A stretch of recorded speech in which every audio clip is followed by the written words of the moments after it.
Yeah, I think side laners will be a huge point of contention. Mid lane, whoever gets a Tulin is going to want to go for the early game composition. But we know Shurko on Tulin is just phenomenal. And I feel like I think if Sutaro gets a better side laner and it gets a counter into, his opponent, then I'm going to give it to the team that gets the better side laner matchup. As we see, okay, all right. We do see that. They're listening. It's like they can hear me on a many-minute delay. Because there you go. TB, yeah, don't give that to Azur. All right, these are all smart bans across the board right now. Of course, Superman always good for his ban because it shows your opponent nothing. Yeah, it doesn't, and it's interesting to ban it on the blue side though. Zenio is also a pretty top pick, first pick for the side of blue. And if you don't want Zenio, or if you want Zenio, you can ban like an Omen, for example, and pick the Zenio. So now Lindis being denied, and these are all respect bans. Malik open, Ryoma open, Wonder Woman open. A lot of big power picks are open here. If this was NA, I would say Wonder Woman 100%. Or maybe not today because Malik's failed. Ooh, oh. Violet. So now Redemption has been playing Violet over the last couple weeks. Is this also a shout out to Arena of Violet? I think it is. I think it's both. I think it's, do we risk giving up a hero that is played so well by Arena of Violet, but it just works conversely that your jungler plays that very well. But look at what it leaves open. Wonder Woman as well as the Omen. So Malik Ryoma, yeah. Malik Ryoma is a really good pick here. Max and Malik. Max Malik, yeah. Ooh, wow, those are two. That means you denied ADC composition on the side for the Dream. They cannot pick an ADC because Max is such a good counter into an ADC, and Malik has such good initiation. And honestly, Violet's like a pistol assassin. This is kind of risky picking L'Oreal into Violet. Maybe they want to deny it from Moon because they want to play the Violet L'Oreal combo that we saw them just perform so well on Wednesday. But L'Oreal is not that good against a Vi. Vi can literally poke her down from far range. I think it's all about forcing Moon out of the Preda. I think it's really what this comes down to. They feel like when they can go heavy initiation onto the Preda, like that Lubu last pick or something comes out for the side of FTD, like maybe they could go for something like that as well. So we'll see what they opt to go for here because of course Preda is sort of that last of the top tier mid mages. So what are you thinking for this other pick here? It's Mina. Okay, I like this. Yeah, Mina. Now it's dangerous to kind of pick a dive comp because you need to get ahead of a Mina, and they're gonna probably go for ADC like Slims or Finnick, and they're gonna opt with the Finnick here, maybe because it's such a fast clear. We saw them play Finnick actually, right, on Wednesday. And Finnick is really good because he has one of the fastest jungle clears in the entire game, and he can take objectives with his Thief Mark ability extremely fast. He also has an escape, like a decent escape too, like just built into his kit. So into the max, maybe can try and bait that, or literally just stand on top of his ult. He's like, fight me, let's go. It's actually a lot of fun to do that, sort of bait people in as well. But no, of course, once he gets that mark going, that AoE explosion, ouch. It hurts. He clears dragons so fast. He takes down towers so fast. I actually love Fennec. Yeah, and he's one of my favorite ADCs. He got an update too. His ultimate, the little whirlwind of tornado, it stacks his Thief Mark. Yeah. So if you're in it, it's going to help stack the Thief Mark, which then allows it to explode once it hits that 4 stacks. Well, the draft phase is ended. Let's go ahead and take a double check back into Twitch chat's minds and see who they feel. 90% for Vitality. Even more of a discrepancy than what we saw in the first series with the '1 seed of Team Noob. To be fair, with how well Royal played, they deserve that 25%. They put on a really good show. We'll see if For the Dream can do better than 10%.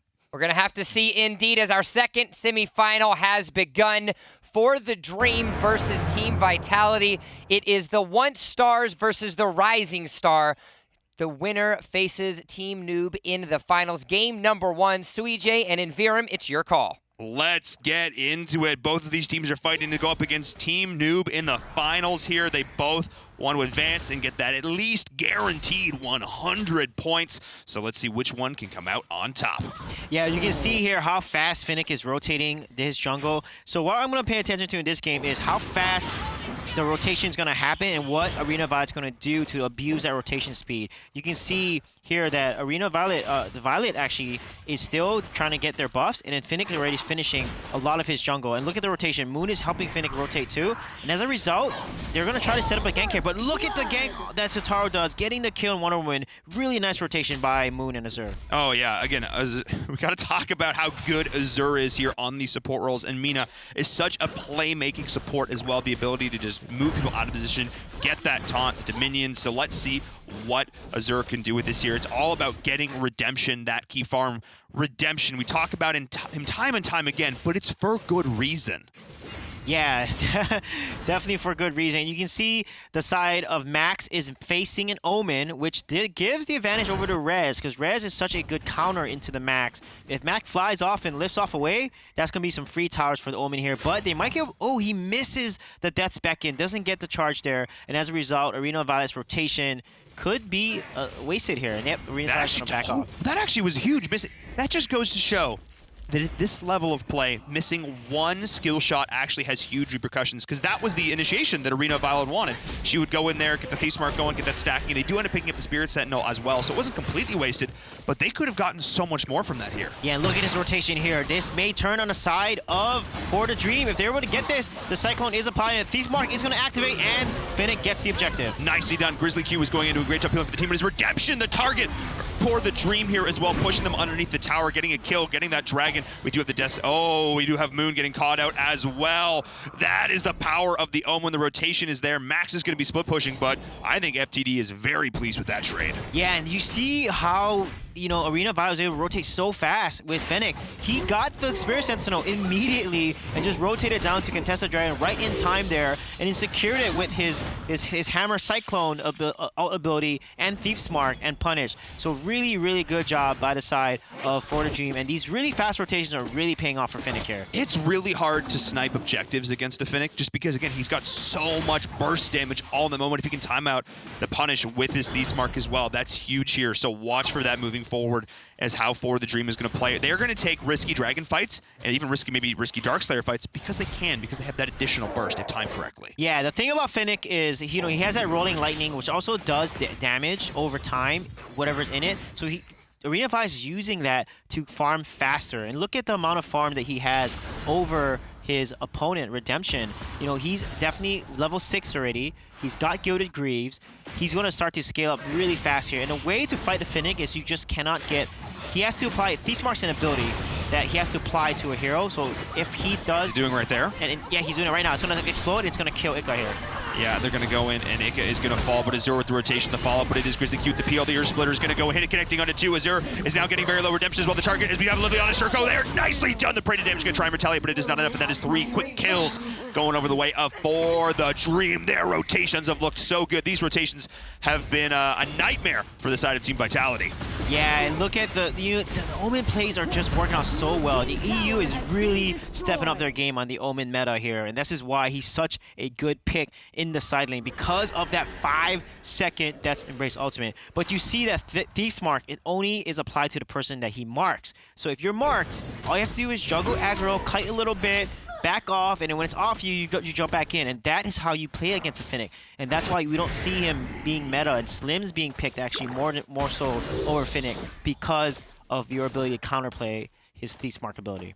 But it's interesting here to note that we're looking at how much damage FTD is able to do here in the early game, but they also have a really great late scaling comp. You've got L'Oreal, you've got Wonder Woman, you've got the Finnick. Like, they are going to be able to go toe-to-toe with Vitality even in the late game here. So if they can get there with an advantage, this is going to be very hard for Vitality to recover from. Watch when this pops here. Look at the damage onto that dragon. That's what we're talking about. And that's what makes Finnick so good. He is literally the jungle monster, the jungle eater in the early game. He just has the fastest clear.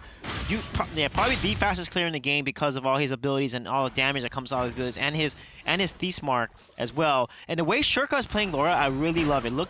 Pay attention to the ultimates, how he's positioning, how he's blinking in, and then casting Smite, dropping that Judgment Circle, and doing tons of AoE damage. So what Preda needs to do, what Moon needs to do is punish the L'Oreal, you know? Charge up your Plague Spectre, and if you want to stay in your ultimate, you're going to eat the full charge of my Plague Spectre and just zone out the enemy team here, because if Shurka continues to play this aggressive L'Oreal, he's going to be able to get onto the Violet, proc L'Oreal's passive, which will apply a 50% move speed reduction, allowing them to then focus down and kill Redemption. Yeah, that's really going to be one of the targets here, and so far they've actually been able to find Redemption. He's positioning a little bit overconfident here, stepping a little bit too far forward often in these engages. As we're even seeing here, he's being the one leading the charge, the front line, and that's not really how you want to play Violet here. She's all about setting up that initial poke and then finding the initiation. But speaking of initiation, Rez is going in. Ika's going to try and peel here as well. Redemption coming back onto the tower, but this is going to be a lot of pressure going in. Rez and crew not going to opt to blow that here as well. So that's a nice little backup here, but it is Zero re-engaging. The taunt is there, but look at the damage going in. He's just going to get shredded as Zero. Wait, no, able to get himself out. I spoke too soon, but no, it's going to fall there as well. And now it is Suitaro standing in the midst of all his foes, as that is going to be another kill there for the side of For the Dream. Yeah, this is rough, and look at Omen Rez going off, doing so much damage, but not able to secure the kill. But then this is where the side of Vitality, they need to stop giving over more deaths, because the more you feed your opponents, the more they're going to get ahead, and that's going to result in you falling behind in items, because every death is a lot. And look at the plays by Coco. Wow. That was so impressive. Committing the ultimate there, getting the bracelets as a submission, the follow-up with the shield bash. Everything about that play was rock solid. Redemption's like, I'm between two towers. I should be fine, right? Right?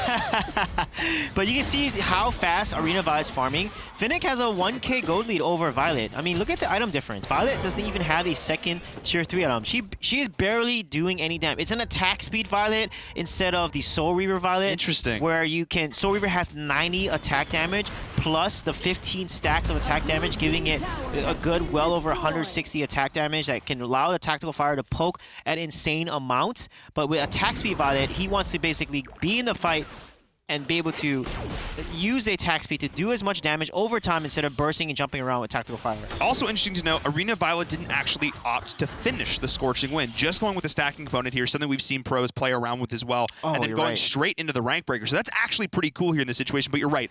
We've seen a lot more Violets go for the jungle, go for the damage instead, because it synergizes more with the poke here. But instead, going with an attack speed Violet, we'll see how that plays out for them here as the Invade is going in here as well. Rez pressuring Ika in the top as well. As Redemption and Crew are going to look to win. Rez may have overstepped a little bit too far forward, but no, he's just able to walk away right now, and these whole side of For the Dream is here. But meanwhile, the split push from Wonderment is so real. Vitality is giving ground across the map right now. Yeah, and this is one thing, Vitality, they need to just hold their waves and not give it over. Like, this is something they should not do. It's giving over a free tower around to one split pusher, and that is not something you want to allow happen if you are behind like this, because when that happens, your jungle just opens up even further, and now you can't even protect your red or blue buffs, which is critical to staying ahead and keeping your level disparity not as high. And look at the level. It's level 12s and 11s over to mostly single digits, 8, 9s, and now some like the Suitaro just turning level 10. So now with Darkslayer, you know, this is for the Dream's game to win. It's interesting here, like, you should not be getting out split push when you have a max. Like, that really shouldn't be happening here. As we see now the Darkslayer buff coming online and FTD just pushing in with force here. But yeah, you should not be losing that battle when you have a global. As we're going in though, Suitaro stepping way too far forward. The rest of the team was not in position. Moon wasn't even in the fight during that. A crucial miscommunication from Vitality. And that's just the shock going in, and he's like, all right, team, hello, team? Yeah, a little miscommunication there. You're behind, you're level 10 versus some level 12 and 13s. You know, you're not gonna be too tanky, even though you're a tank. You're not that tanky, actually. So that really, they punish him for that. And again, you cannot let Phoenix stack on you. Look at this engage here. They're going in, finding those immediate kills here as well. Moon is trying to defend. We do have Ika trying to find Arena Violet in the back. He may be going to be trying to secure that Arena. Violet, though, is going to be able to escape the ability of that Fennec is there. So that is going to be the double kill, and that is Ika going to drop as well. They're rotating because the pressure they've gotten in this bottom lane as well. They're pushing in. There's the follow-up there. Rez pulling them towards them. Suitaro and crew are trying to run with the kills. Sharko doing so much damage, and that is going to be it here once the minions arrive. That is going to be FTD taking game number 1 for the Dream, saying it's not just a dream, we can go toe-to-toe with anyone, and they take game number 1.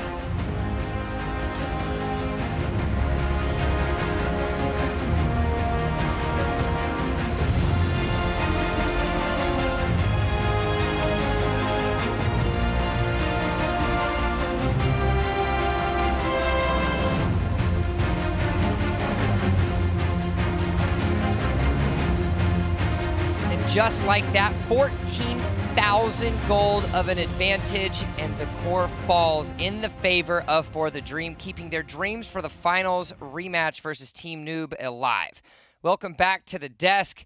The feeling of perplexity on both of your faces at the end of that game was astounding. I wish we could see it, but For the Dream, they showed up. Yeah, For the Dream, Arena Valor, you're still playing like a support, man. You got 0 kills and 10 assists.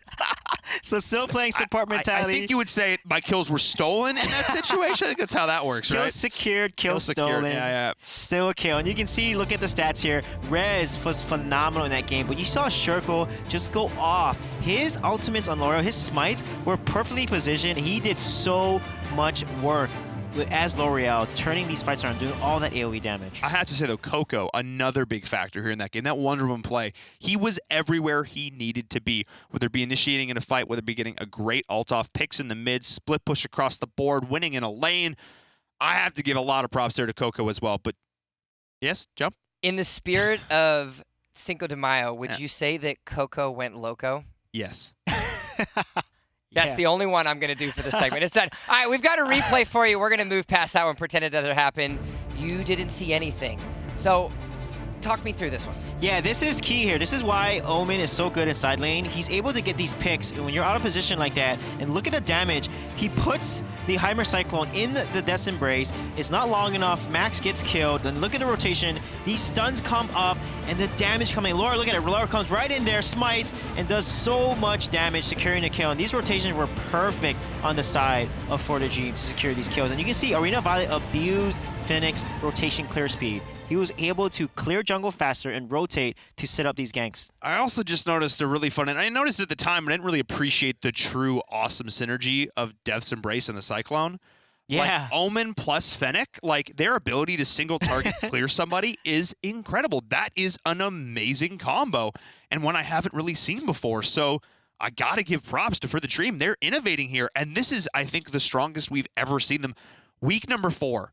So many teams, they've gotten a chance to have consistent, week after week, the ability to practice and play and be in a tournament environment, and it's showing. The overall level of competitive play is only increasing, and we're seeing it demonstrated beautifully in this series. Yeah, and what's another way to stack your Thief's Mark faster when you can't even escape from the Cyclone? It's hitting you and stacking a lot faster.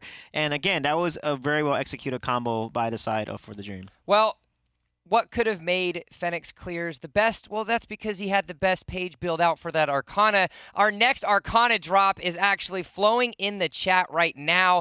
Remember, these are region locked, so we've got a European code and a North American code, so make sure that you use the code for your respective region. 25 per code, so get yourself in. If you don't get it, hang out. We're going to be doing more along the way. Now, game number 2, Vitality has shown the ability to reverse sweep. They have shown the ability to adapt. It's something that is very well in line with their personalities. What are they trying to change, and what is their best efforts to change coming into game 2, Suijay? Yeah, I think banning Omen will be better than banning Zenio. I feel like Omen counters Zenio Max really well, and banning Superman wasn't probably the best side if they couldn't play it. I think they can. So I don't know why they would ban Superman against themselves as first pick. So I'd love for them to secure, again, a dominant side laner that is not hard countered by the side of For the Dream. And that's what I called. For the Dream had a better side laner, and as a result, made plays off it and then just snowballed off Phoenix super fast jungle clears. And I also feel like maybe move away from, as much as Redemption is great on those ADCs, just there's too much pressure early. If you can't win a side lane, the amount of pressure that's going to be putting in. They had an item. They were so underfed. It was absolutely sad.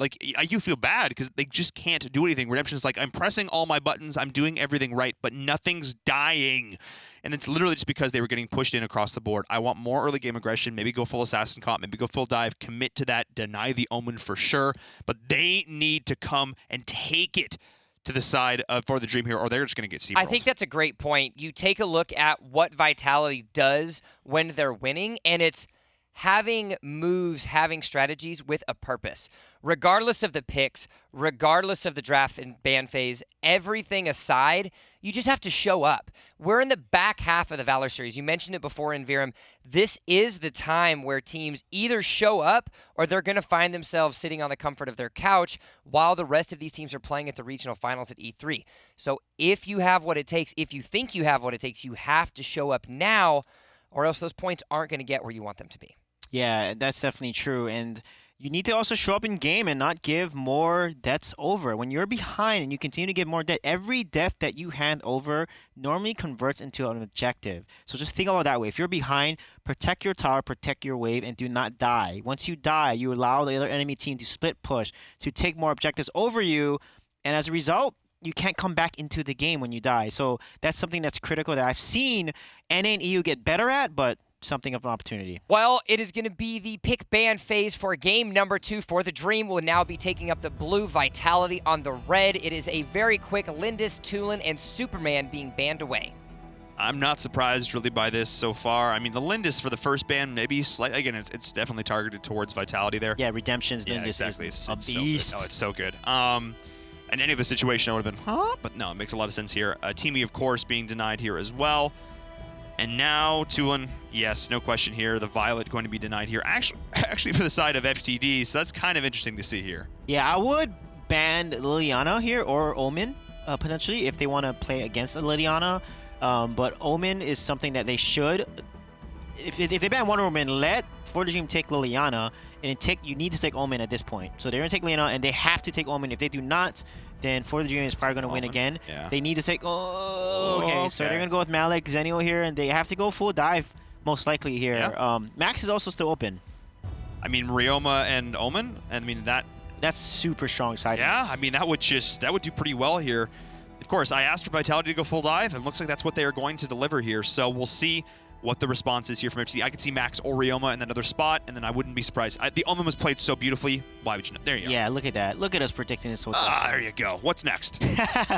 Exactly. So now with Liliana being picked, L'Oreal is actually not good, but they may opt with Liliana or just go with Preda if they want to. Depends on the playstyle here. So with Slims, Preda looks better because Preda can provide that CC with the poison gas bomb and also a stun when Disciple of the Plague is classed. So with Slims, Preda is actually a better choice than a L'Oreal. And Chognar being picked here looks like they want to basically avoid the dive composition that they see For the Dream running. You know, with Ryoma having a stun, there's also, you know, potentially Finnick and Yorn potentially. Oh yeah, okay. There's Lumber. Yeah, the Lumber combo here, Chognar is going to be able to get in there and stop that CC from happening. I think I might have actually preferred an Alice over the Chognar here, just because like Chognar is more defensive, but they want to dive too, and then the stun, like the CC chain you can do with the spear and with the Sunshine. So while I agree with the fact that Alice makes sense in the composition, I think looking at what you have for the side of For the Dream, you need a little bit more early game protection. Chognar's presence has a little bit more of the sense in Alice in the earlier stages of the game, which does a really good job at kind of stopping those Ryoma roams. So it's kind of back and forth, but at the same time, Vitality recognizes that we need to protect our early game. They have a composition that scales very well. They have a composition that does great in the team fights, but they have to get there. They've already seen what happens when snowballs take over. Game 1 is a pure representation of that, and so I'm a little bit more confident in this Vitality composition. However, if they get behind to what you have for the picks on For the Dream, you might see a repeat of Game 1. I don't know. I'm kind of liking FTD's draft again here. I don't know. I like their draft too. Yeah, I like their draft a little bit more here, honestly. See, you're going, and I totally get it, but Jump, you are so correct. It is all about the team fights. They're going to want to go in, you drop, you go in with the shock, you follow up, Xennial's is there as well, Angelic Splendor, Chaos Protection. Like, in that moment, this team is amazing. But around that, things might not necessarily go so well. And I'm not just sure how the Slim synergizes 100% with this. Like, yeah, they're going to need to line up some lockdown, but like he needs that just a little bit more additional follow-up. And you're going to have the Malleus. I don't know. We'll see what happens. It's going to be crazy. It's something that we have to worry about, but make sure you are letting us know how you feel about these on Twitter. Head over to that little Twitterverse and use the hashtag Valor Series. Tweet us your predictions. Is Vitality going to come back, or is For the Dream going to assert their dominance like they did near the beginning of the season? Game number 2 is here. Game number 2 is here indeed, in the aggressive rotation already for the side of FTD, going in with the Wailing Blade. And Arena of Violet is stepping forward, though. The Fennec, not exactly the person you want to be on the front line, as Moon is already playing so aggressive here on the Raz. So, nice dodge already from Grizzly Q. And if that's sort of what's going to happen for the rest of the game, that's a good sign for them. Yeah, and look how fast Finnick takes that bird level 1. I mean, that's amazing. But the thing here is there's a few matchups to look at. Raz in mid lane, he does not have the best wave clear early. And against a Liliana, Liliana doesn't have the best wave clear if you look at, you know, a Tulin who has much better pressure and wave clear. But Moon plays so aggressively on Raz, he has to be careful.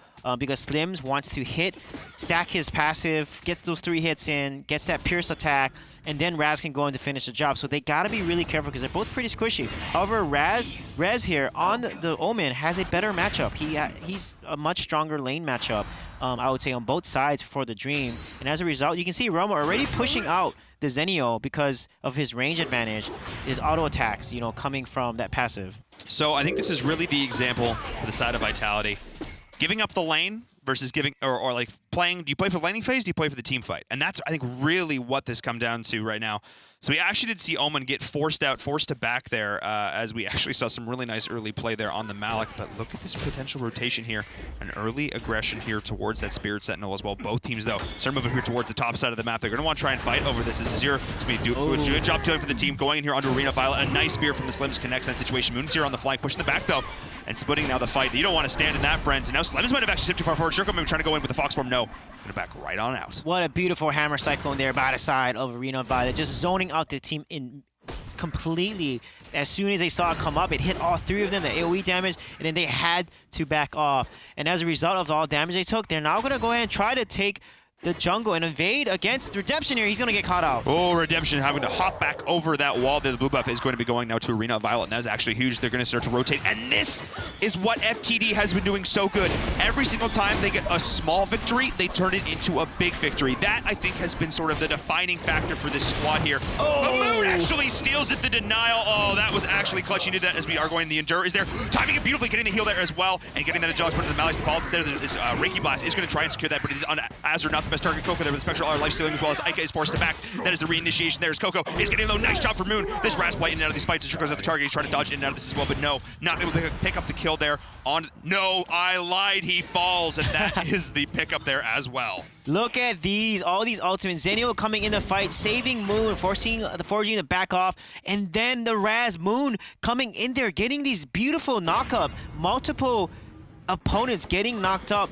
This guy plays Raz so well, and then you can see Arena Violet then securing the kill on the Chognar, but Moon, just stole that dragon, which was huge for the side of Vitality to stay relevant in this match. Oh, that was absolutely massive, because FTD, again, finding a solid rotation, converting that into a potential dragon pickup there. Like, that's everything that they're doing so well in the series right now. That was massive for Vitality there, because that's keeping them basically even in this game, but they are still behind in gold. I just feel like if you're showing up here, this is high school prom. FTD, they're the ones leading the dance right now. They're the cool kid in the situation. And Vitality's just sort of falling behind in the situation. They need to be here, setting their own pace, doing their own dance in this one, because right now FTD are just looking so dominant. They are controlling all the movements of Vitality. Yeah, look at these rotations, getting these key ganks here. And they're going to be able to convert this into a tower eventually. And again, when Finnick starts snowballing you objectively and in jungle, look at it. The Finnick is constantly in the enemy jungle, and that's exactly how you want to play Finnick. He's extremely strong in the early game, and Arena Violet knows that and is trying to beat it. But Redemption is constantly getting these last hits on the Crypts, which is keeping him relevant because Slims is going to outscale this Finnick late game. Slims is just a beast in the late game, especially when you land that Spirit Toss, because it's a 2.5-second stun at full range. Oh, yeah, it's huge. And, a lot of Fennec's damage really relies on getting that Thief's Mark. That's where the bulk of his damage comes from. The autos obviously still do work, but that's really where he comes online. Whereas you see the Slims, he's just able to dish that damage across the board. Here's the Abyssal Dragons being pulled back now. They're going to leash that, and they're not a big deal. But Azure did not step too far forward here. So we see a lot of pressure here down towards this bottom side of the map. Both these teams would very much like to get an early Dragon side tower here as the invade is coming in. By Arena Violet, no! That was actually Grizzly Q backing up. He's going to redeem himself himself, though, with a beautiful Earth Splitter as the ult from Phoenix coming in. The follow-up is there. We do have Suitaro and crew joining in the fight, but it is Coco in the backline trying to dish all that damage as well. And Moon is getting solo. Coco's going to trade. They're trying to find this. The Fox Storm, though, from Liliana doing a lot of work in and out of this. So the Ricky shots there as well. Suitaro trying to chase this down to cleave, not enough. And Rez is going to be doing so much work. And is Ika still alive? Missing? No! Will connect, though, on the kill there. The Malleus and his Grizzly crew going back, though. And is the Spear, the follow-up, the damage. They're trying to get the Slims. They're surviving through this, but Shurko is going off. Wow, that engaged by the side of Arena Vi, and Redemption playing aggressive, and Ika comes out on top. The way they were able to rotate and then collapse onto Ryoma there was such a good play. He had a huge Willing Blade stun on 2 people, and then he was out of position, and the entire team then focused him down. Vitality then focused down Coco, killed him, and then turned that fight around. But the healing, the heals, the double heal came right in the nick of time, and they actually didn't stagger it. But those heals really saved the fight and turn it in Vitality's favor. But here's the thing. You needed to blow every single resource there on the side of Vitality to barely clutch that. You needed a massive shock. You needed the Zennial ult. You need everything coming in there. And FTD still almost had enough damage. That is crazy. The sheer damage output on the side of FTD at this stage of the game is scary. Yeah, and FTD, if they don't kill the Fennec and Slim's still alive, it basically comes down to who's going to kill who after the ADCs are still alive, because they are doing so much damage from the back line. That last fight, Redemption, was pretty healthy, and Arena Vi tried to rush in and try to do some moves, but got immediately deleted because Fennec was so low in health. And look at it, they're going to get this tower here. And look at the damage Slim does. He also procs that third ability, that piercing ability, and it does so much damage to tower. Not as much as Fennec, but still significant. Yeah, it is still significant here. I like this adaptation with the Slim, something we're seeing a lot more in NA as well. And just a hero because he's offers so much utility in the early game. He's an ADC who can fight early, who offers something to these. Oh, the Spear almost going in. Shurko. You need fast, fancy fox feet here on the side of Shurko as these fights continue here. And of course, Liliana. Let's talk a little bit about Liliana here. Yeah, Liliana is one thing that I would love Shurko do is to actually start out the fight in Fox form. Go in there, burst a ton of people down, and then teleport out into human form, because it's an iframe, it's an invincibility frame, cannot be targeted, cannot be hit, and then follow up with the poke, because when those 2 portals appear and your enemy opponents are trying to rush you and get a kill, they walk through those portals. It's going to explode, slow them, and do significant amount of damage, and then it allows you to land your Binding Light and Shining Light combo and doing a lot of damage. This is what I see high-tier Liliana's play. They actually start out in Fox form and initiate with the Fox and then transform back to human and then get off this 5 ability combo really well. So if Shurko can do that on Liliana, they're going to be in a huge advantage in every fight. So yeah, both these teams are trying to get these advantages here as the Abyssal Dragon is going to go the way of Vitality now. And it is Grizzly Q stepping forward. The Earth Splitter not being much. Look at the damage on the Moon. The heal is there, though. He's forced to pop that Endure early, and nobody from the side of For the Dream has fallen yet, but Azure is going to look to go in on the flank, and that is a nice stun. The follow-up on Redemption. They're going to try and get him out. He's going to hop and escape Grizzly Q. And it is Ika in the back. That is the power of Zennial. He's just so survivable through all this, and then it's a nice Willing Blade, though. The damage is not quite enough to shield breathe there onto Coco, but it is actually going to be the Chognar who drops as well. Arena Vi doing the damage to the flank, the follow-up, the stun, the dare. Oh, and then again, a nice disengage there from Redemption, but Rez in the back through all of this. The Omen on the flank, the backline, but he's gone way too far. But Shurko and crew, they're not afraid to die. They're going to the tower, and that is a lot of damage. Redemption dodging that nice special Ireland's Coco stepping too far forward. The plays from Redemption through all of this, but he needs to be careful. The Reiki shot going to try and secure this. Shurko, he's running for dear life. No, able to get it out of there, and now to Shurko in no man's land. Oh my god, that was insane. All the combos and all the stuff they were doing. Shurko comes in there as Fox form, actually. He transforms human, gets the huge stun, gets Raz super low. Moon has to back off, and then we see Redemption dodging the ability with his flying jump from the Roma ultimate, the Spectral Ire, surviving underneath tower and turning that fight on, because if he got killed, and look at these plays, wow. Redemption dodging everything there, and Ika with the global. Sorry to cut you off there, Sui J, but Redemption just decided he wanted to show up and carry his team to victory right now. 12 kills versus 8 in a 4K gold lead. This is the Vitality we were expecting. Yeah, Redemption living up to the ability of Slims, which is the leap of Vitality, and that's exactly what he did. He dodged an ability under tower, dodging these key skill shots from his opponents, and then just following up with these stuns, along with Zenio having that Malice AoE stun, having that Slims Flying Spear stun. If they continue to combo this way, they're going to give For the Dream a really hard time in these team fights, and so far Vitality is just coming out on top because of the way Redemption is playing. Oh yeah, there's a lot of factors here. They're going in now as well. The Angelic Splendor, Ika's the only one going to be hit there by that Earth Shatter. We do have Redemption looking to try and land the stun. He will find it onto Rez, but Rez will be able to get himself out of there. Earth Splitter only hitting 1 in that fight is actually a huge deal, but all the while we have Coco soloing out the Dragon during this, keeping the side of Vitality, keeping their focus elsewhere now is the side of For the Dream. I really like this play coming up from them. Yeah, look at this rotation. These 4-man rotations, pretty aggressive. They're going to get this. Oh, nice stun, but they're going to try to get this lane, and Ryoma secures the Dragon by himself. That was actually really nice there, and now Ika is the one forced to back because Arena of Violet is there. That was a really great play. As I said, getting that Dragon through all this as well. The Spear not landing though, but it is the slow. The damage coming in from Moon. He's going to disengage. The Earth Splitter is not going to connect, but they're pushing here under tower. The pressure coming into the lane. Omen is not going to be here for this fight, and Coco is forced to back. Azure and the crew from Vitality realize they need to start playing this more aggressive. They need to be the ones to make these plays. They are diving in onto the tower here onto mid. If the Spear connects, it does. It finds the target once again of Arena of Violet, and that is not the ideal one if you are the side of FTD, but it is now Shurko trading out here in Foxthorn as well. They are going to trade 1-for-1 as Raz drops. This is nice. The Spear going to connect onto Shurko now. Nicely done here. This is twice Grizzly Q has dodged the Spear, and it has hit the Fennec. That's not ideal. Yeah, it has, and that was a beautiful engage there. Look, watch how Shurko is, like, Moon's engaging, and Shurko's able to counter, but look at the split pushing here on both sides. But in that last fight, the Moon goes in and was able to secure the CC after the Spear was stunned onto Arena of Violet and secure that kill. And then Shurko then counter engages. And both mages are playing so well, Moon and Shurko. Watch how Moon goes in. Shurko actually counters Moon by landing his Binding Light stuns onto Moon and preventing his engages. So pay attention, because that's going to be a very critical part of these team fights. If Raz or if this Leon is able to engage and do that ton of burst damage from the mage. Yeah, the mages are going to be a huge factor here. But of course, these side laners too, we saw a fun little duo there between Sutaro and Coco there. Actually blowing the shock, dodging it out, getting the pinwheel, getting the stun, the spectral ire, the lifesteal, everything through there. I think blowing the flicker as well was Coco there to survive, but now Sweetaro is the one still trying to defend his very, very low tower as the reinitiation is here in the top.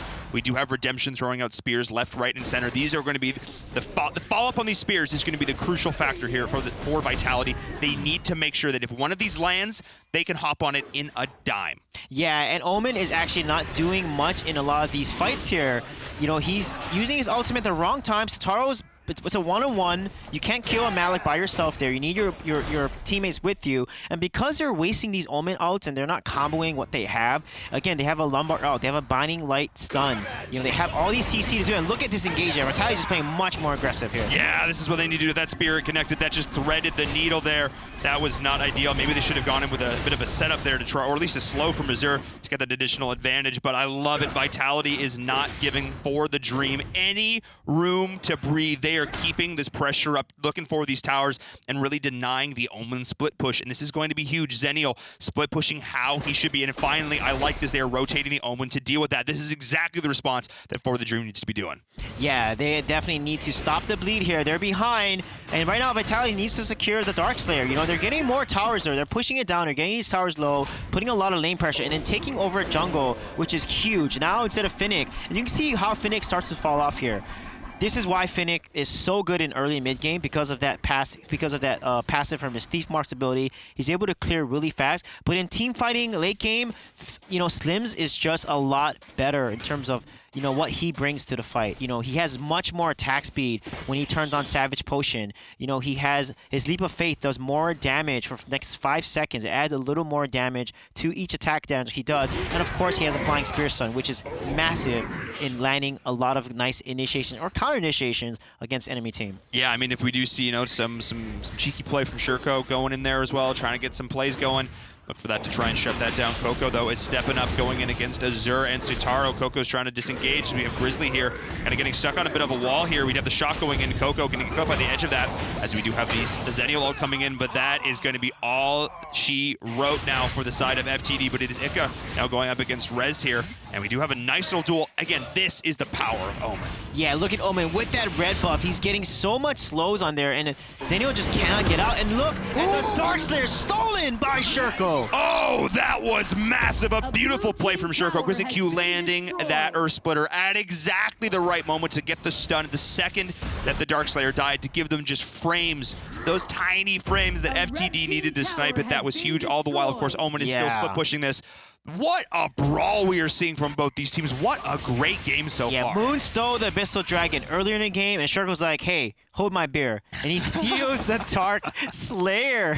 That is insane how he's able to pull it off with his targeting. Oh, that was absolutely impressive indeed. And now it is going to be Vitality on the backs of all those last few minutes of hiding in bushes. They're trying to find aggression. It is all for naught, because they haven't gotten a high ground tower. They haven't gotten the crucial massive advantage they needed. And now they're facing down a team with a Darkslayer buff and with all the confidence in the world. Look at this positioning from Omen. He is going to look to go off here, and if he can find the Death's Embrace, which he has found, it is Ika who might be in trouble. Yeah, Ika's going to be in trouble here. That's exactly what I said. They need to combo this and get these combo and stuns onto opponent, and look at that. He gets locked. That 5-man rotation with Darkslayer. You got to be very careful here. Ika, now because one person's dead, they can hopefully convert this into at least 2 or 3 towers. You got to get at least 2 towers to make this Darkslayer really, really worth it for the side of For the Dream. I mean, Death's Embrace into the stun from Liliana, into the stun from Coco, into the Earth Splitter. I mean, the chain CC, Zenny lived for so long, but there's just nothing you can do about that. So how these team fights look down? You look at the side of For the Dream, their itemization. Finnick does not have that much damage. He has Medallion of Troy. He has the Leviathan. He does not have that much damage, actually. The damage person is Sherko. They need to get on Sherko. But look at this turnaround fight. Grizzly gets focused, out of position, and gets killed. Yeah, Ika's not even back alive, and they're still fighting this. They are going in, sensing a moment of weakness in their opponents, getting 2 quick kills. Now Sherko almost getting hit by that spear. That could have been so crucial, because Eni will be able to rejoin the fight here at any second, at any point. That's what the side of Vitality knew they could go in, but the tower is going to fall through it. All this as well. They're just not really paying attention, focusing on those kills, and they are losing these crucial structures here, and especially in the mid. This helps open up the lap. That is the last sort of tier 2 turret there that went down, so that's actually a big deal for Vitality. Yeah, and look at Omen. He has Muramasa, so he can be doing a decent amount of damage, but look at the side of Slims. He's going to finish Slick Sting soon. That's going to give so much more critical damage, along with the critical chance percentage that Clad Sancti gives him, the increased movement speed, and also his ultimate, Savage Potion, does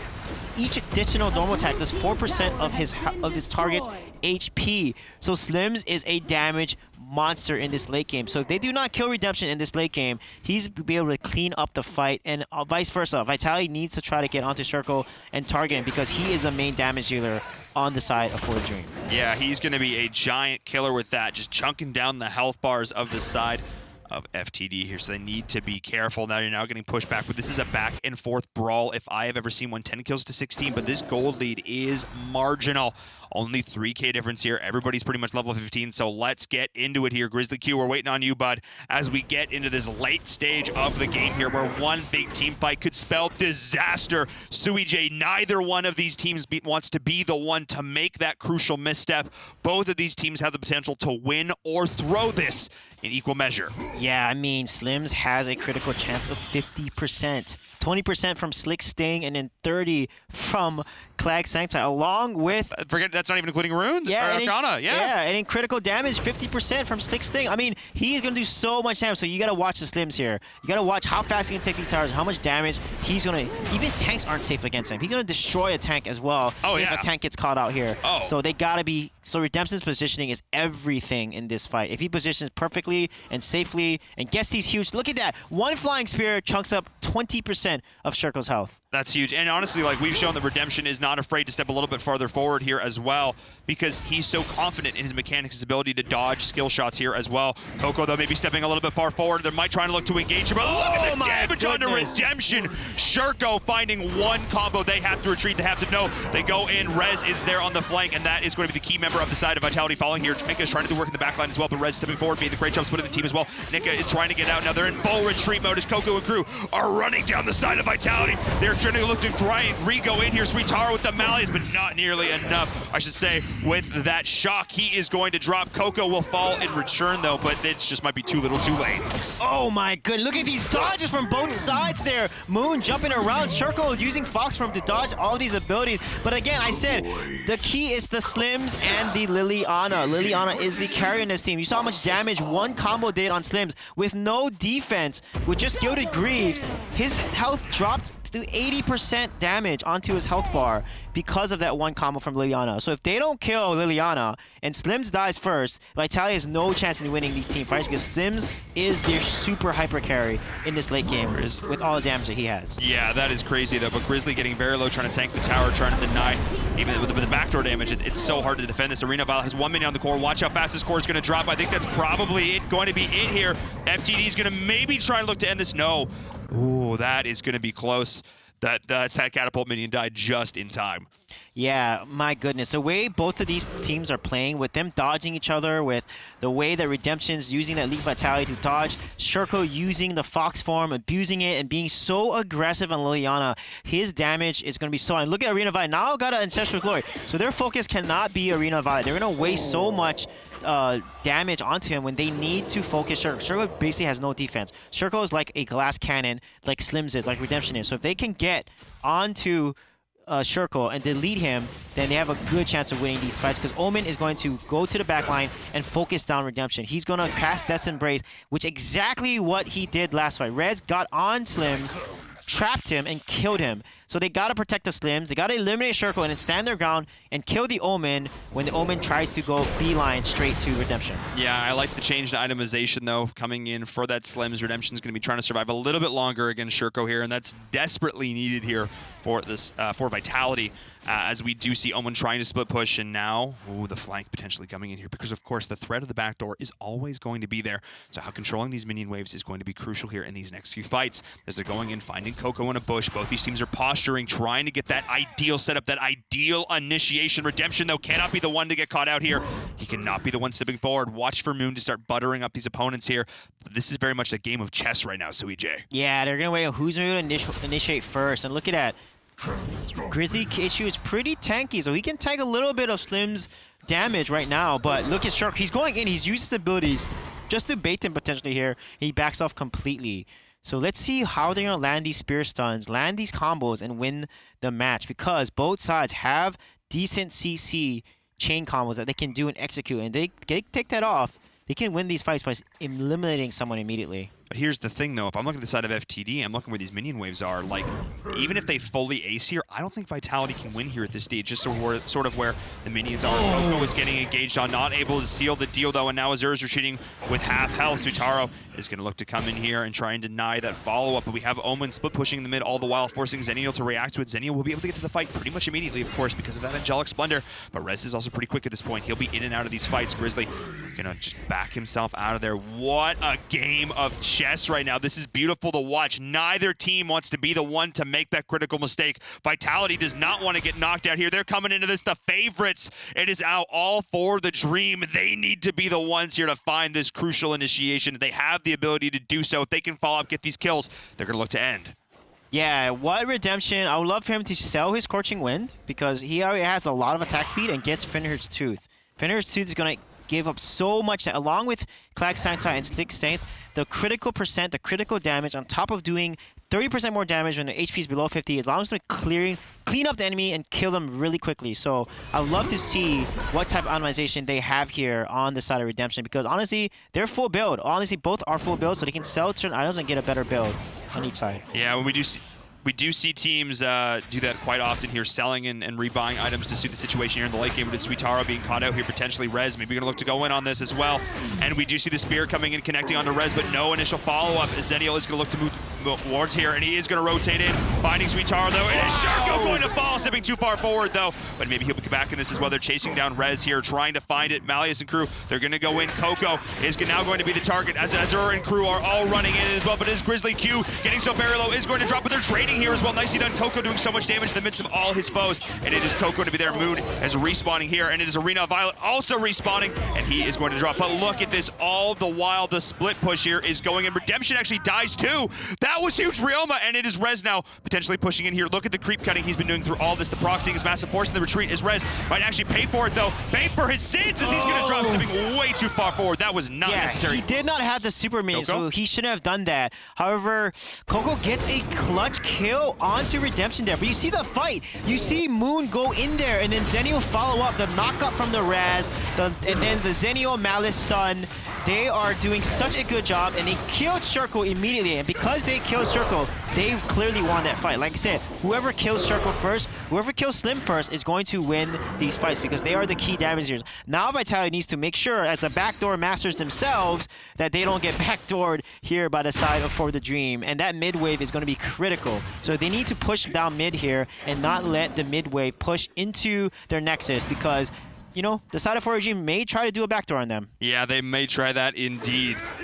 And after all this massive fighting, after all this back and forth, the posturing, the dance, Vitality not able to convert a single tower off of that. They really just got themselves a Dark Slayer buff and are in position now to fight once more. Picking off the Slims was actually so huge. Yeah, look at the damage on Liliana. No boots. Straight 2 Holies of Holies damage. My. And the Pierce from Hecades and Staff of No. Tons of Pierce. That is the person you need to kill because Liliana can delete the entire enemy team with all the AoE burst, and her amount of ability, 5 ability combo can kill anyone at this point. So they gotta be very, very careful here because Circle is the person they need to kill. We are beyond glass cannon at this point. We have reached glass. We have reached glass howitzer standpoint here as we move into this late game. Shurko, watch what happens if he is able to land any ability on his foes here. Watch these health bars. Of course, Midnight Destroy are going to be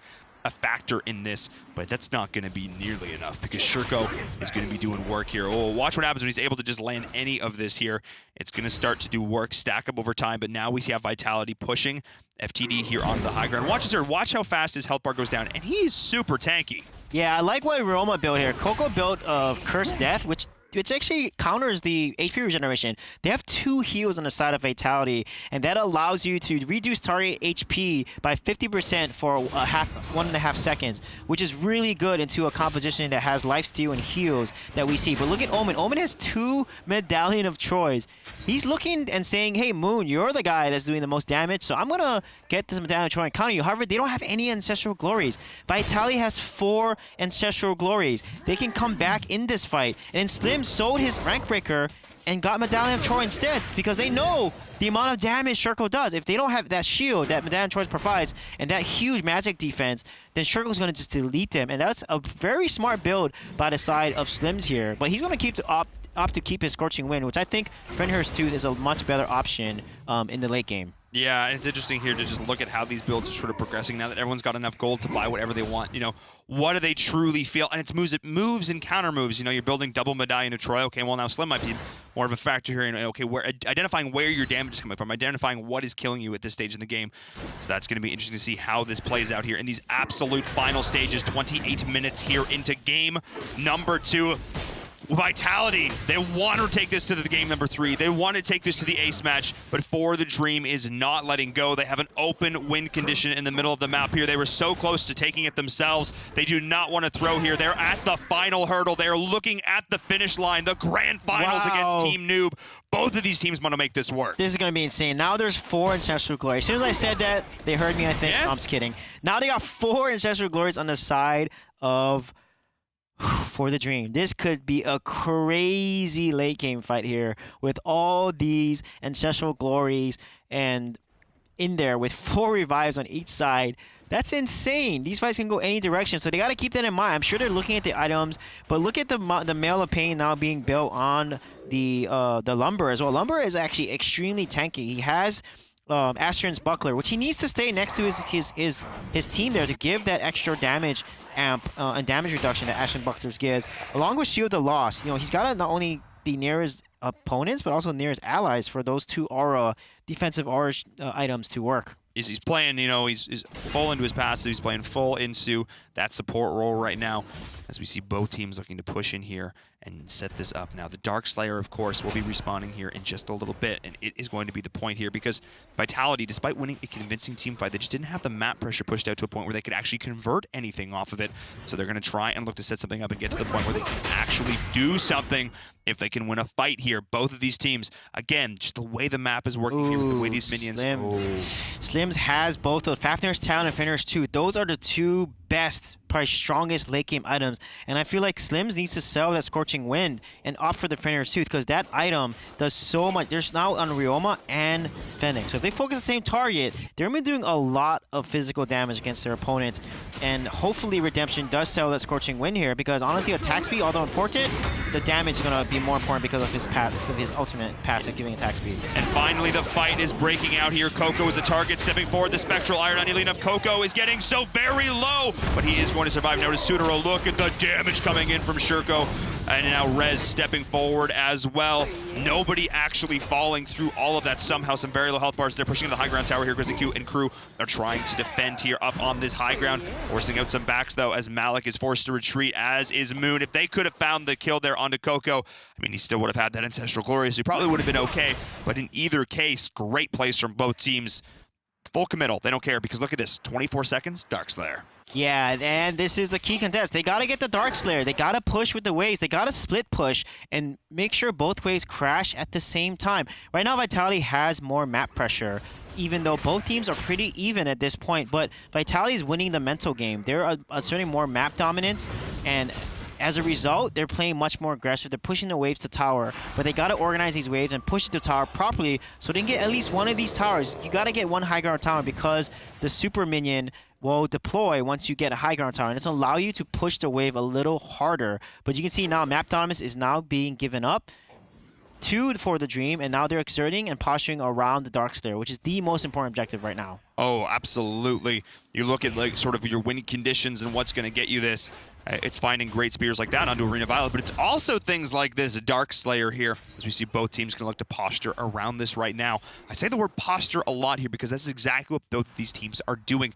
They're trying to find that absolute moment to go in and find the initiation like they are right now onto Suitaro, but he is just so tanky. Look at that, and Azur is going in the Chaos Protection. Everything is lining up right now. Shurko's being pushed back, and the initiation is there. The Raz doing so much work. Look at all the knockups, the stuns. They're chasing this down as well. Side of 4, the Dream is forward Dream. They're trying to turn as well onto this, and that is Shurko going to drop as well. But a nice damage to Spectral Iron. Coco getting solo, but he's going to drop finally this time. Vitality able to secure that kill there as well, as they have Grizzly in their sight. Their Redemption throughout all of this doing so much great consistent damage. Arena Violet was able to survive, sustain through all of this as well, as Coco has respawn in the back, and it is Rez as well, but they know this. They're going back for him. They're finding that kill there. The Earth Splitter is there, but it is not enough, and Arena Violet and crew are as well have to run, as Coco is still surviving, still sustaining. Yeah, that was a huge engage by Moon. Again, Moon making these plays. Got onto Shurko, CC'd him. Shurko had 3 Holies of Holies, had all pure damage. They didn't have Ancestral Glory, but they got to fight together here at this point because they can win this fight. They're kind of split pushing. Chugnar's not with them, but Zenio Ultimate comes right in time. They secure the kill on Arena of Violet,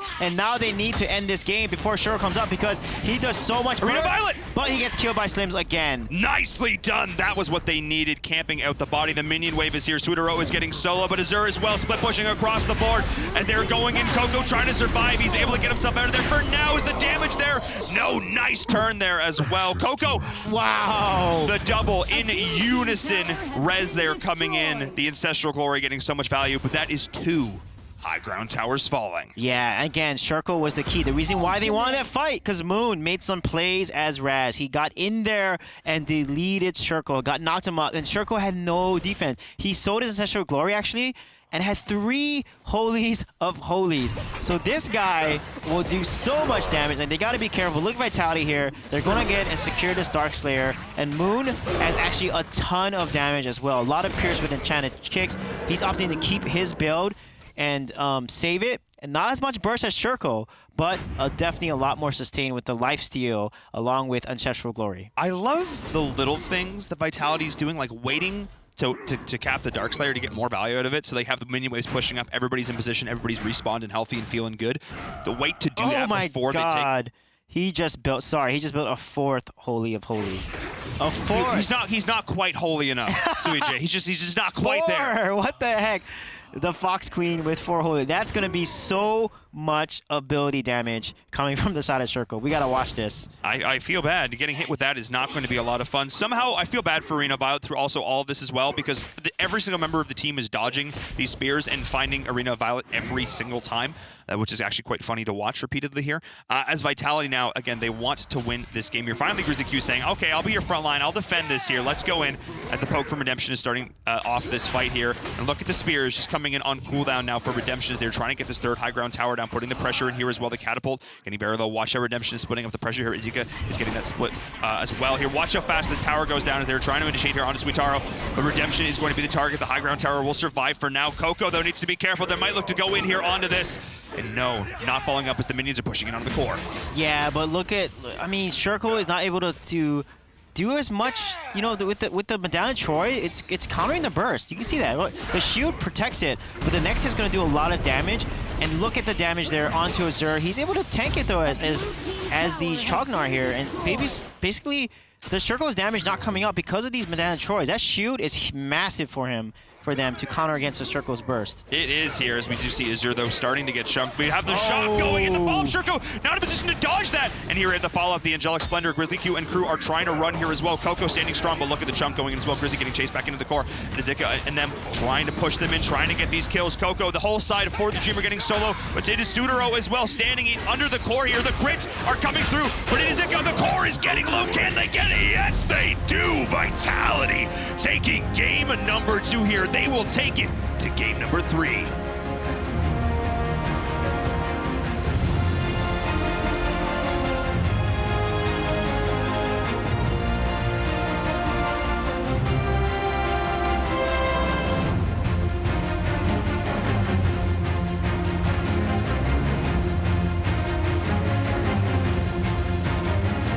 It was a war of attrition, neither team stepping too far in one direction, but at the end of the day, Game 3 has been forced by Vitality. We've talked about how their ability to download data from their opponents' playstyle, strategies, whatever that may be, is a strength that has allowed them to rise throughout the Valor series thus far. And while it took a long time, almost double the average game length of every other game here in the Valor series, Vitality did it. Yeah, it was insane back and forth, but it came down to Circle and Moon. I mean, Moon stole the Dragon, Circle stole the Darkslayer, but Moon had such great initiations as Raz. Some of the key mid-game to late-game fights was won because of how he was playing Raz. And it's amazing to see a hero like him shine because Raz has such fancy footwork. He was able to get in onto Shurko and not allow Shurko to play the game he wanted to. He was basically his whole life's existence in these last fights was basically just to try and shut down the Liliana. That was his whole goal. Get all up in her business, make her not allowed to play her game as she wanted to. So that was pretty big there. But something we've discussed a lot here over the course of the show, and something, Jump, I know we've discussed, is the idea of patient play versus passive play. Yes.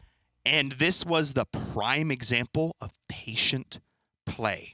Neither one of these teams was playing to a point where it's like, oh, we're gonna get rolled. We're too afraid to fight. Both teams were raring to fight, but it was finding that perfect time to initiate. And you also have to consider the fact that it's not always about how well you do, but how well you're able to capitalize on the mistakes of your enemies. We've spoken about the prowess of Shurko in the mid lane a lot, but there were a couple of those fights where his positioning did not create an advantageous position for his team. Yeah, he was able to get caught by a lot of initiation. If Raz comboed along with Malik or Zenio with that stun, that knock-up stun, then Shurko didn't have a chance to survive. He couldn't really use his Fox form to escape in time because the CC just landed so quickly. And I think that's the key. And we all saw Redemption out of position, getting stunned by Ryoma, getting chain CC'd, and getting deleted immediately when Liliana was able to get onto him as well. So positioning was the key for both the Slims and the Shurko, and Redemption was able to position slightly better in a lot of these fights. Well, we're going to have one replay for you. We understand that was a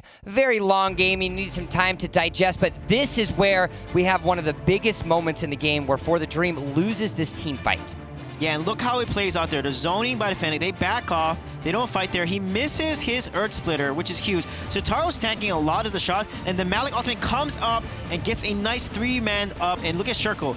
Out of position, gets deleted immediately. Moon goes in there, and Redemption focuses him down. And that's the reason why they won that fight, because when Shurko was taken out of the fight, getting Malik ulted like that, the shot comes down, did stand no chance. The combo of the Malik and the Zenio, there's a reason these heroes were 1-2'd in this draft, and we just saw when they're able to, again, it's a game of circles. When everything comes in at once. In that moment, we literally talked about it in draft, when everything comes together in that instance, when you have the Chaos Protection, when you have the Angelic Splendor, when you have the Shock, when everything lines up, and if the side of FTD is standing in it, good luck to them. Now, Game 3 has been forced. We're in a situation where both of these teams are essentially the last 2 games aside, it's a best of 1. This is the time where both of these teams need to step up. The question now becomes what changes for both of these teams. We'll start with For the Dream you with Suije, and then we'll go to Vitality for you in Viram. Yeah, don't allow Omen to dominate side lane like that. And Vitality did not lose the early game that hard. Even though For the Dream got a nice lead because of Finnick, Moon made some clean and clear plays. Stealing the dragon there was huge. It didn't allow the snowball to happen as hard. And then making all these plays later in the game, focusing down Sherko. I mean, Moon just plays flat, and I think it comes down to how well Sherko and Moon are going to play in this next game. I think it also comes down to controlling the early game just even better here. Both of these teams struggled. There was some back and forth. There was some nice steals, but I don't really feel like at any stage one team was fully in control. It was truly a struggle. That was an arm wrestling match that lasted for over 30 minutes.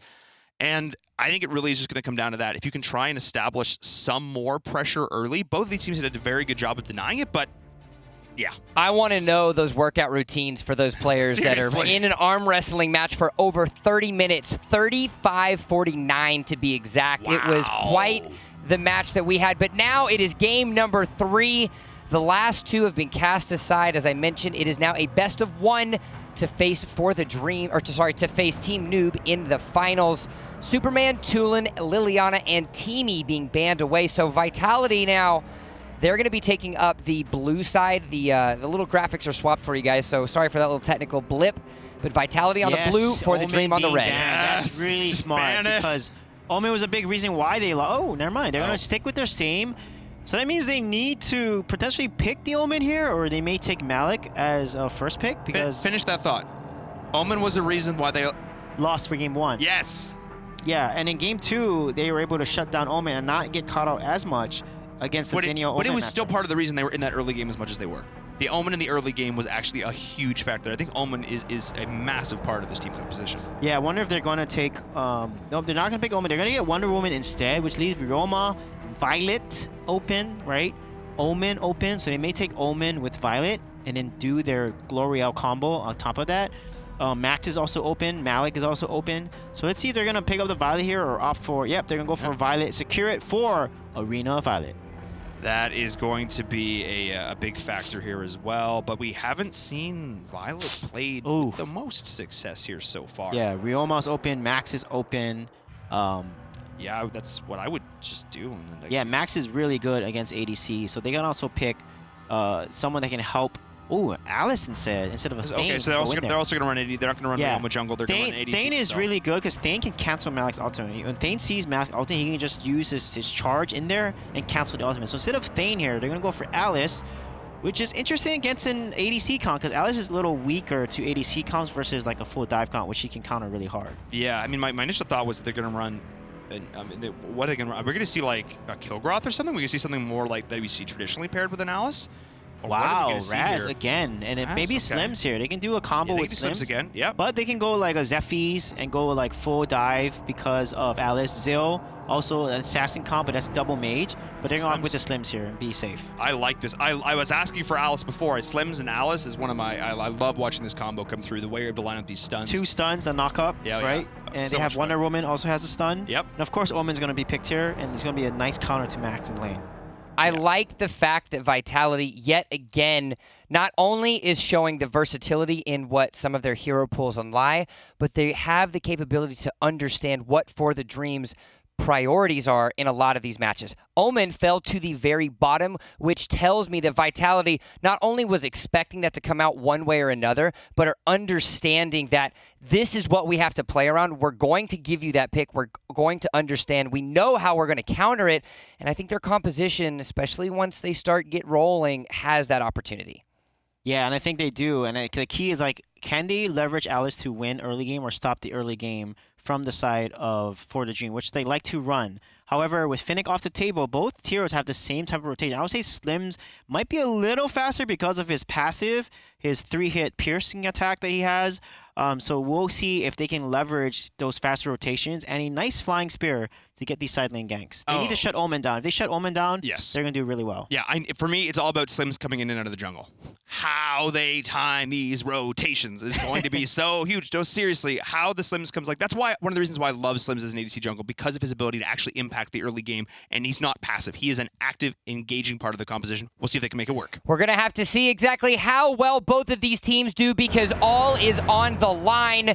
35 points is the difference. Either you get a minimum 100 or a minimum 65. Both of these teams are wanting this on the second half of the Valor series. Vitality for the Dream. Let's see if For the Dream can have their dreams come true, or if it will be Vitality with the recovery here in this series. What an epic battle here in the Valor series. Week number 4 has shown us so many amazing matchups. Yeah, you can see why teams that get Malik, they like to invade really early there. Nice trade from both teams, but Malik does so much damage. His passive plunder means that his enchanted auto attacks do true damage along with his cleave ability too, and that's why when he lands that cleave on the multiple heroes, he just does an insane amount of damage for his lack of items, lack of offensive items that he has on him throughout all levels of the game. We'll see how that's going to play a factor here as this does progress. We do have Vitality able to escape with some nice little fancy footwork there coming in from the Raz. But we have Grizzly Q and Shirko going to look to try and invade here onto the blue buff. This could actually be huge if this is sniped. And is it going to be? No. Nicely done. That timing from Redemption, able to get that here. That is beautiful. These punishes have been spot on. Frame perfect. The punishes and his last hitting. I mean, Game 1, even though Fennec was invading, he was able to still get last hits on his jungle creep as the Slims here. So Redemption, playing Slims in all 3 matches, has been doing really well with how he's able to make sure when the jungle invades happen, he's not losing, the farm to them by mechanically being able to skill shot these last hits here. And interesting to see here, the Max is actually beating the Omen, almost securing a solo kill in against the Omen here. This is not really something we're used to seeing, as Rez was going to actually look to back, but no, opting to get one more minion wave here before going to back now. As we do see Arena Violet and crew going to look to go in here and push here onto the Dragon. Vitality is starting this. The whole crew is here. Azure, Alice, man, not the tankiest hero in the world. It can be that frontliner here, but it is going to be once again Redemption with the beautiful last hitting, and it is going to be Coco surviving with that heal just so close. The shield that Ika was able to provide there was so massive. We do see Chitaro entering the fight here with the liftoff. Not able to secure the kill though onto Shirko. That shield though from those braces of submission was massive. Yeah, it was, and you can see how Malik, he needs to hit as many people with the cleave. And once he hits him with Enchanted Blade, you saw he hit the Alice first, got Enchanted Blade, wait for the cleave to go off cooldown, and went in and hit more heroes with it. And look at the ultimate come down. It barely hits Moon, but there's no follow-up, unfortunately. And you can see Soul Eater, right?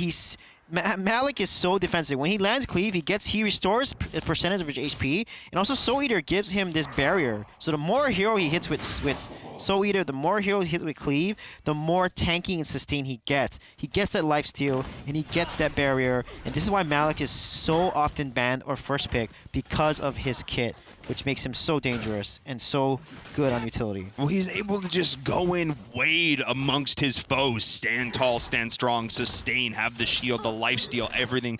He's able to survive in these massive, long, drawn-out fights. So we'll see how that plays a factor going in here into the late game, as we do see the fight over the Spirit Sentinel. The Hissy Fit is there from Azure trying to zone as well. And we've talked about Azure so much in his support play. Alice is a hero that really you can show off. You can make plays on Alice. We saw some like 6-kill Alices over in NA. Rest looking at you. And let's see what Azure here can do with it, repping the EU side with his hero.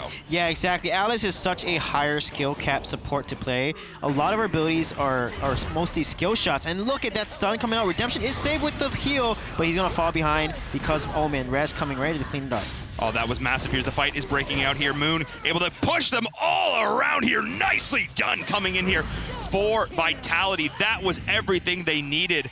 And that was a beautiful counter initiation, beautifully timed. Vitality finding their stride here in game number 3. Yeah, I love Raz coming back into the meta. He's so flexible, so dynamic, moves so fast. He doesn't have the best wave clear, but he has such good engage. If you want to comp that engage it, you want to play with a Raz here. They have one Roman to get, they have Max to go in, they have Slims to follow up with his Leap of Vitality, with his Savage Potion, which gives him that attack buff along with 4% HP of the enemy hero, you know, Slims is going to be someone to watch in the late game here because of how Redemption is playing. His positioning is going to be critical along with Moon engaging really hard. Redemption and Moon, we talk about them, we talk about them, we talk about them some more. They are some of the massive playmakers here on Vitality.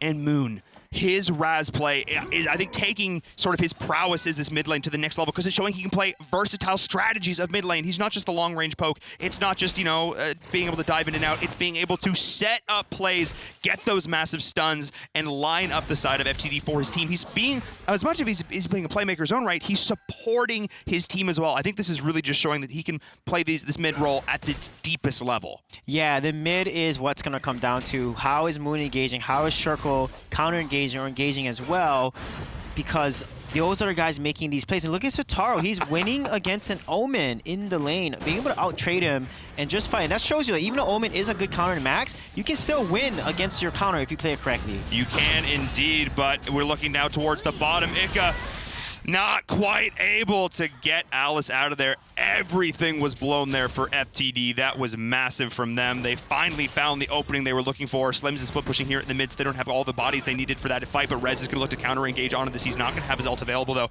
I do not believe, no, does not have it. Used it in the top lane, but is the counter there as we see Moon going in 1v3 on an Abyssal Dragon as well. The fight is breaking across the board here, but it is going to be Moon falling, and it is going to be the Dragon going the way of FTD.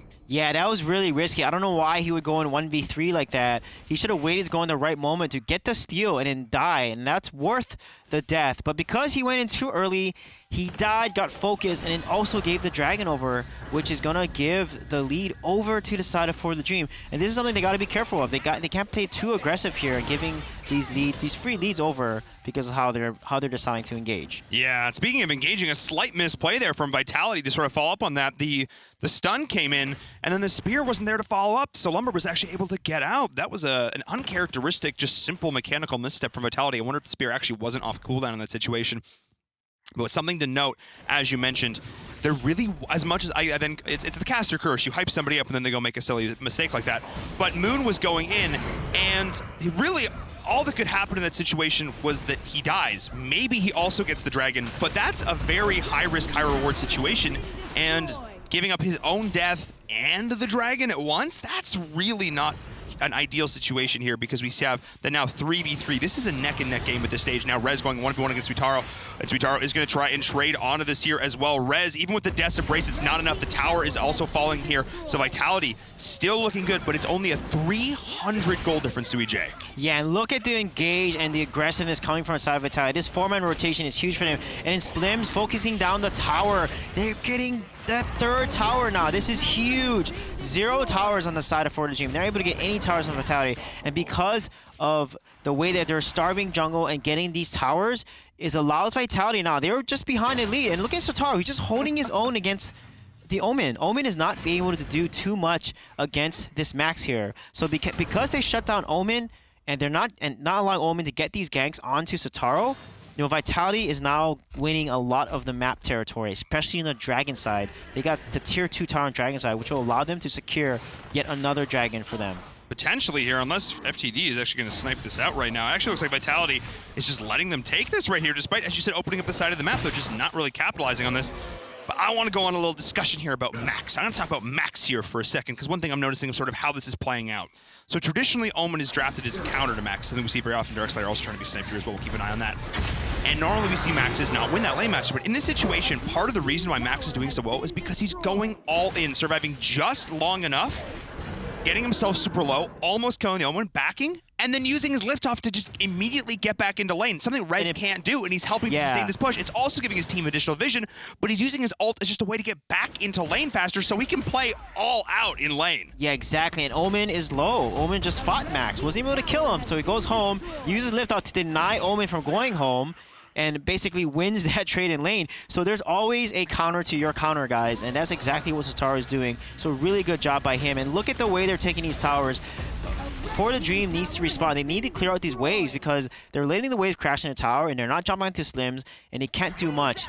But this time is different because of Darkslayer, but before, Vital is executing these rotation and wave pushes really, really well. It's the pendulum. It's swinging back and forth. Watch how they're doing and just slowly getting closer and closer and closer to your enemy's team's base until eventually you find openings like they found here onto Coco. The heal is being popped, the follow-up, the whip, the lasso. Coco is getting so very low as Wonder Woman is going in. All the while, we have the tower dropping. This is a great split focus coming in now for Vitality as Grizzly Q is also going to drop the damage coming in from Moon is there. Shurko looking very confused, standing still here in the situation. That is not... something's going on. That is not an ideal as they're pushing it onto the top here as well. Maybe some slight issues going in as the defensive tower is going to fall. That T3 is dropping the high ground tower, the stun, the follow-up, the inner tower, and that is everything dropping here as we see Vitality pushing in here onto the core. Something is going horribly wrong here for the Dream, not in the situation that they want to be. Shurko is not where he wants to be right now. He is just there. Maybe he DC, but he's not in the game right now, and that's going to be the game for Vitality there. Vitality coming out clutch. A solid game number 3 and an amazing series here for the semifinals for the Valor series.